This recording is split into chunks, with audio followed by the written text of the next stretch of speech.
settle in, because this is a story about two men who thought they were clever.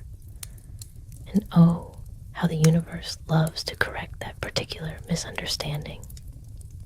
Their names were Bill and Sam, small-time schemers drifting through the sleepy town of Summit, Alabama, back when the century was still young and foolishness was still fashionable. They needed $2,000. They had almost none. And so, the way desperate men do, they hatched a plan. A kidnapping, if you please.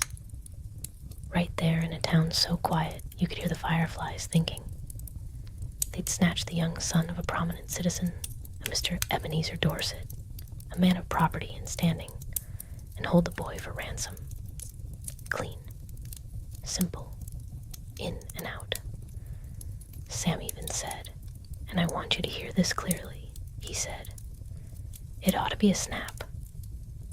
Those words, friends, those very words, remember them. Because the universe certainly did. They found the boy at dusk, out behind his father's house, throwing rocks at a stray cat with what can only be described as professional dedication. He was 10 years old, red-haired, freckled, loud, and absolutely brimming with a kind of feral energy that would have exhausted a pack of hunting dogs. When Bill tried to lure him into the buggy with a piece of candy, the child bit him on the hand. Just bit him, like a small, cheerful animal. They got him into the buggy anyway, and as they rattled down the road toward the cave they'd picked out in the hills, the boy grew quiet for exactly one moment. Then he announced, mind you, with great ceremony, that he was no longer Johnny Dorset. He was Red Chief, terror of the plains. And he wanted to scalp Bill first thing in the morning. Bill looked at Sam. Sam looked at the road ahead. Neither one spoke for a long, long while. Here is something they did not put in the plan. The boy liked it. He liked the cave. He liked the fire. He liked being a captive so much that it genuinely did not occur to him to be frightened, not even once. He told stories about bears. He demanded Bill play his horse, Old Hank, he called him, and ride him around on all fours until Bill's knees were raw. He woke Sam at 2 a.m. to ask whether stars made noise when they moved. And at dawn, just as the birds were starting up and a man might reasonably hope for a few minutes of peace, Red Chief crept up to where Bill lay sleeping, raised a sharp stick into the air, and with the calm deliberation of a very small general, pressed it against Bill's scalp. Bill's scream echoed off every wall of that cave.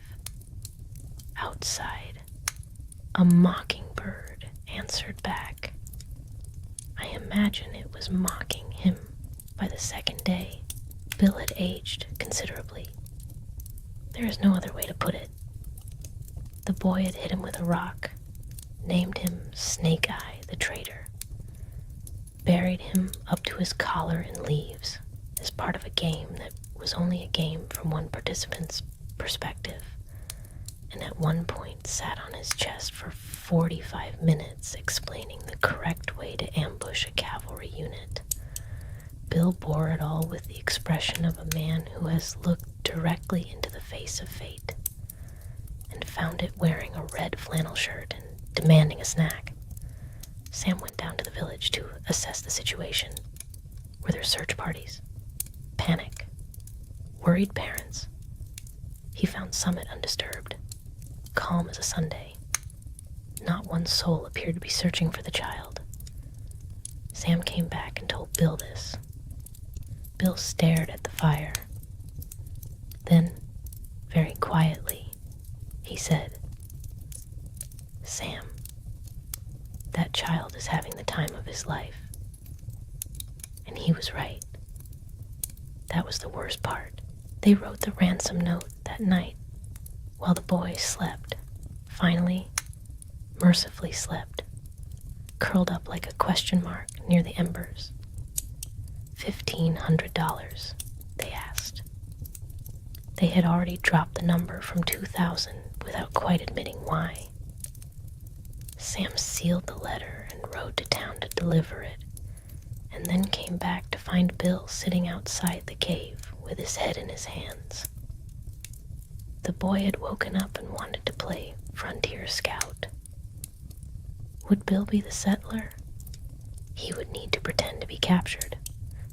Bill said, and I quote, "Sam, I need you to understand that I have endured things in that cave that I will never fully describe to another living person." They ate their supper in silence. The fire crackled. From inside the cave came the sound of a small boy humming cheerfully to himself, probably planning tomorrow's campaign. The two kidnappers looked at each other across the flames like veterans of a war no one else could see. The reply came back the next morning. Sam retrieved it from the hollow of a tree near the road, and he stood there a good while before walking back. He read it twice, then a third time. Then he sat down on a log and read it once more, just to be certain he had understood the words in the order they were written. Mr. Ebenezer Dorset, father, man of property, pillar of his community, had written back. And what he wrote was this: he would accept the return of his son. He would indeed. However, given the boy's particular temperament, given the disruption to the household his absence had not entirely caused, and given certain practical considerations he did not elaborate upon, he would require the two gentlemen to pay him $250 to take the child back. $250 to accept his own son. Sam folded the letter very carefully. He walked back to the cave. Bill looked up. Sam said, "We're paying him." Bill did not even ask why. They brought the boy back at 10 o'clock that night, cash in hand, creeping down the road like men returning something borrowed that had caused considerable damage. Mr. Dorset met them at the gate, counted the bills in the moonlight with the efficiency of a man who had expected this outcome, and took the money without a word. They handed the boy over. The boy looked at Sam. He looked at Bill. And then he grinned, that wide, unshakable grin, and said he reckoned he might like to come visit them sometime. Bill made a sound that was not quite a word. They left. Not walked. Left. I want to be precise about that distinction. Summit disappeared behind them, and they did not look back once, because some places, once you've truly understood them, you do not need to see again. And so ended the great kidnapping scheme of Bill and Sam. Two clever men who learned what this old world has always known. Some forces of nature wear freckles in answer to the name of Red Chief, and they cannot be ransomed. They can only be survived.